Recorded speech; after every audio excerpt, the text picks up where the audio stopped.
雑談です。心配です。はらせんということで始まりましたはらせんラジオ、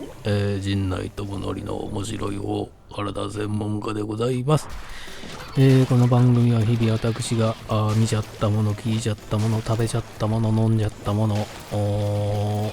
とんどテレビの話しかしておりませんが、ぜひチャンネル登録と高評価よろしくお願いしますということで、昨日は何をして明日じゃない今日ね、毎週や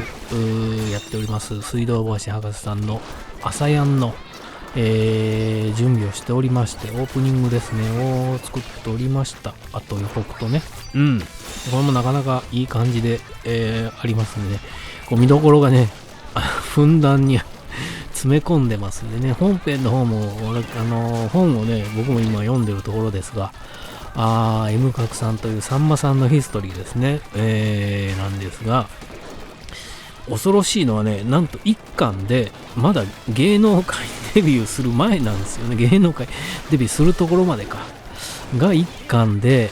いやもう何巻続くんだよっていうような感じなんですけども、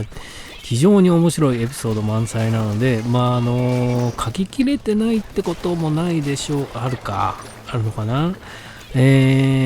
かが聞けるということで、僕もね昔から本当さんまさん大好きだったんで楽しみではありますけども、そんな準備をしておりましたと。で昨日はね、このラジオをお休みしてしまいましたが、いろいろ番組を見てたんですよ。で、あれを話そうかこれを話そうかと思ってたんですけども、どうも決めかねていまして、ちょっとそのままね時間だけが過ぎてしまい、ずっとテレビというかね TVer で何がいいかなって探して見てたんですけども、見ましたですわ。これは日曜日にやってる心配性ね、爆笑問題&霜降り明星の心配性、を見ました。先週のやつ何やってたかっていうとね、あれですわ、過去のというか芸人の結婚式でやるサプライズというか出し物というかね、吉本の芸人ではね本当によくいろんないろいろ生まれてます。それこそ陣内くんの1回目の時なんかね、ムーディ勝山があっこから跳ねましたからね。それと春菜愛さんも二次会で、当時まだ全然有名ではなくて、春菜愛さん二次会の時に僕たまたまねエレベーターだったか一緒だったんですよね。すごい香水の匂いで、なんだこのゴリゴリのお姉ちゃん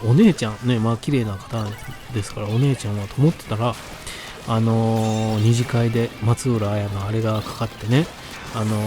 エアアヤヤですよ。あれ二次会の時にあれの時豪華でしたからね。本当に時に二次会にね舘ひろしさんもいたんですよ。で僕勇気を振り絞ってね舘さんとツーショットを撮ったんですけども、当時の携帯ガラケーね、あれで撮ってたんですけども、ブログにね顔を隠して上げた写真しか残ってないかもしんない。あれどこ行っちゃったんだろうと思いながら、そんなねムーディーが出てきたり、それから松浦綾さんが出てきたり、他ではね誰が出てきたかな、津田くんも、ダイアンの津田くんも伝統的にねあるんですよ、吉本の中でも。でそんな中で、ミルクボーイのやつがすごかったとかね、ピアノが弾いてとかある中、アズマックスさんが黙ってられないと言って出してきた VTR が爆笑問題の太田さんがスピーチでむちゃくちゃ言うと、そんなやつが流れてて、でこれよくよく考えたらこのむちゃくちゃ言ってるのを止めない相方が一番ひどいっつって、でその時相方何やってたかっつったら、ちょうど山口萌さんがねそこにいてて、それで久しぶりの再会で話し込んでいて、実はそこが再婚のきっかけになったみたいなことを言ってて、一番ひどいのは田中さんだみたいな話をしてて、いやでも面白いですね。毎回ね、こんな心配事があるんですよっていうのを見てね、これはひどい、ああだこうだ言ってやってるんですが、もう一つね、今回はウエストランドが出てきて、田中さんにこんなひどいことを言われたみたいなことをやってたんですけど、それも本当に面白かったですね。やっぱり爆笑問題、コンビはどっちがひどいかって言ったら、やっぱ田中さんがひどいというかの方が常軌を逸してますよね。だから太田さんの方が無茶をやってるようで、見た目はでも蓋を開けたら常軌を逸しているのはやっぱ田中さんだろうと。ラジオもね、よく爆笑カウボーイ聞いてますけども、逸してるのはやっぱ田中さんですよね。その止めないとかこう太田さんが哀れるのは分かっているのにこう放置するというかね、そういった意味でも心配性面白かったですね。それから他ね、何見てたかな、なんだっけな、なんかいろいろ見てたんだ。あれね、なんだっけ、いつもね、タイトルがごっちゃになっちゃう。オードリーのオドぜひじゃない方、オドぜひじゃない。それでわかんねえ。オードリーの、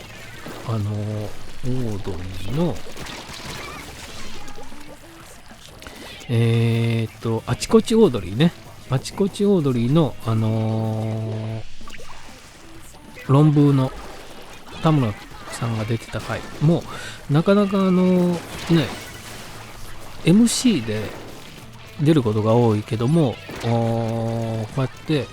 なんですか、こうゲストとして、聞かれる側として出るのもこう最近はというか、ここ最近は増やしていっているということで、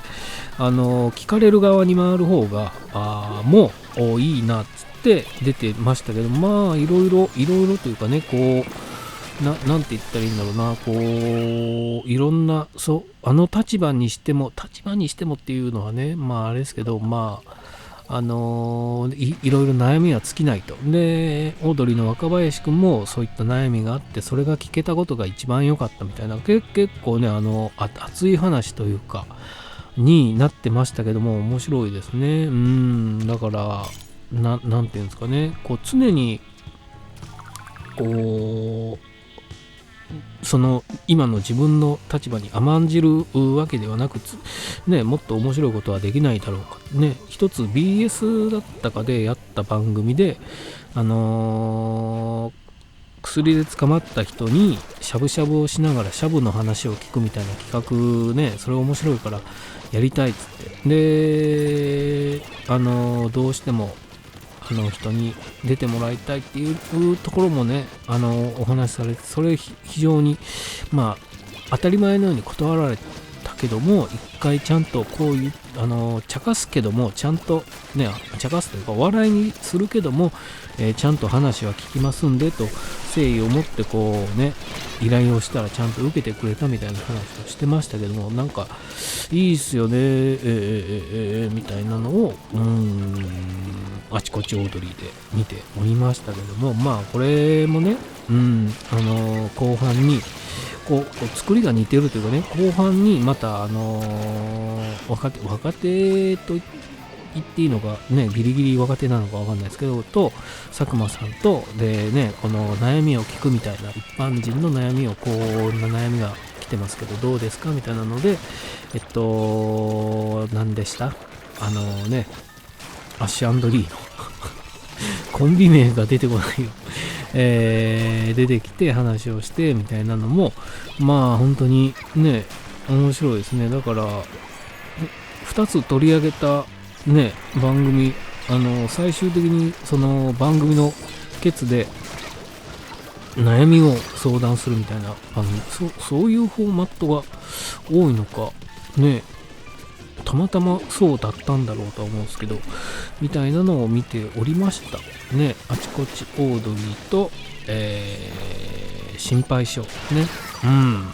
いや面白いですね。まあたまにはそういったバラエティも、たまにはというかね、ほとんどバラエティしか見てないんですけどね、喋るためには、見たくもないことはないですけど、ドラマを見てるんですけどね、見てたんですよ、いろいろ。一系のカラスとかね、見たんですけど、見たというかね、寝ながら見てたんでね、あんま覚えてないな。